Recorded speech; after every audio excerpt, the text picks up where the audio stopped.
institution de l'Eucharistie, que notre Seigneur Jésus est bon, comme il était mort, non satisfait d'être devenu notre frère par son incarnation, notre sauveur par sa passion, non content de s'être livré pour nous, il veut porter son amour si loin qu'il se fait lui-même notre sacrement de vie. Avec quelle joie il a préparé ce grand, ce suprême don de son amour, avec quelle satisfaction il a institué l'Eucharistie et nous l'a légué comme son héritage. Suivons la divine sagesse dans sa préparation de l'Eucharistie.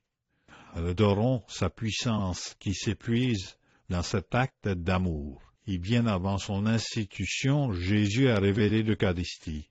Il est né à Bethléem, la maison du pain, Domus Pani.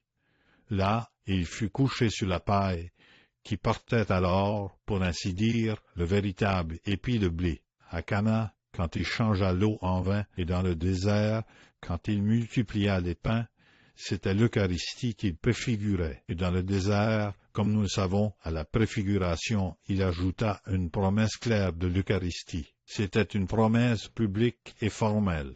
Il jura solennellement qu'il donnerait sa chair à manger et son sang à boire. C'était la préparation lointaine.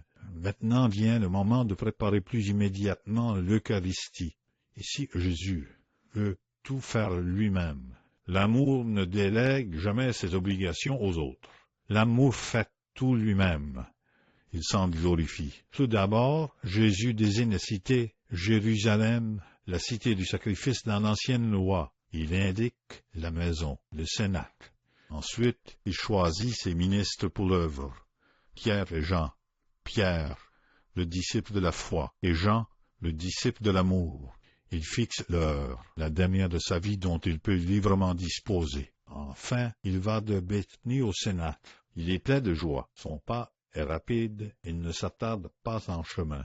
L'amour vole à la rencontre du sacrifice.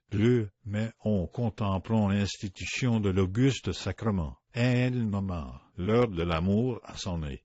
La pâte mosaïque est sur le point de se terminer.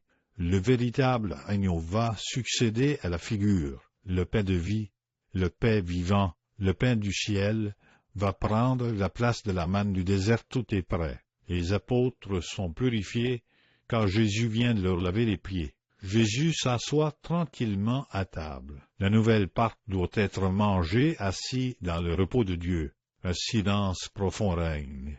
Les apôtres sont toute attention, les yeux fixés sur leur maître. Jésus se recueille.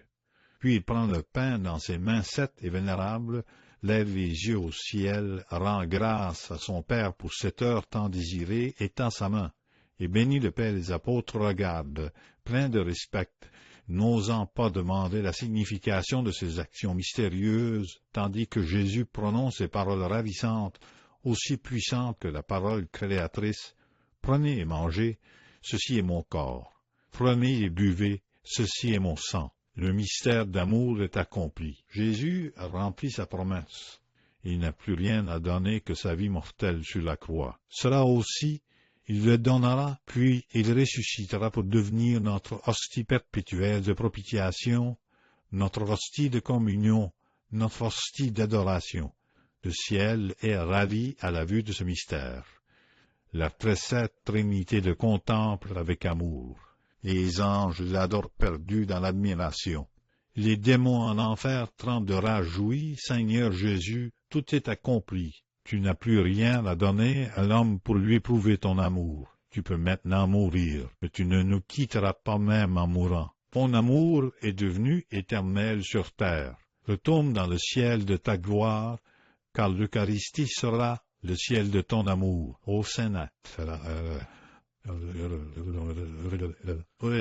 Aux sept tables qui portent le corps consacré de Jésus, ô feu divin que Jésus a rallumé sur le mont Sion, brûle, lance tes flammes, embrasse le monde entier. Ô Persée, tu aimeras toujours les hommes, car ils possèdent pour toujours Jésus-Christ. Tu n'auras plus de foudre, plus de déluge pour détruire la terre, car l'Eucharistie est notre arc-en-ciel dans les cieux. Tu aimeras les hommes plus que Jésus-Christ. Ton Fils les aime tant.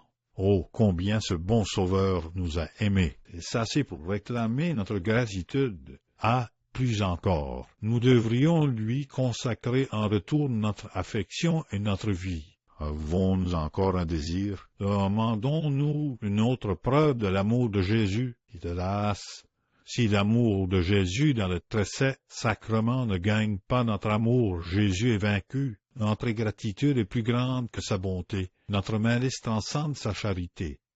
Oh non, mon bon Sauveur, ta charité me presse, m'exhorte, me lie. Je veux me dévouer au service et à la gloire de ton sacrement. Je veux, par la force de mon amour, te faire oublier que jusqu'à présent j'ai été si égard, par la ferveur de mon dévouement, obtenir de toi le pardon de t'avoir aimé si tard.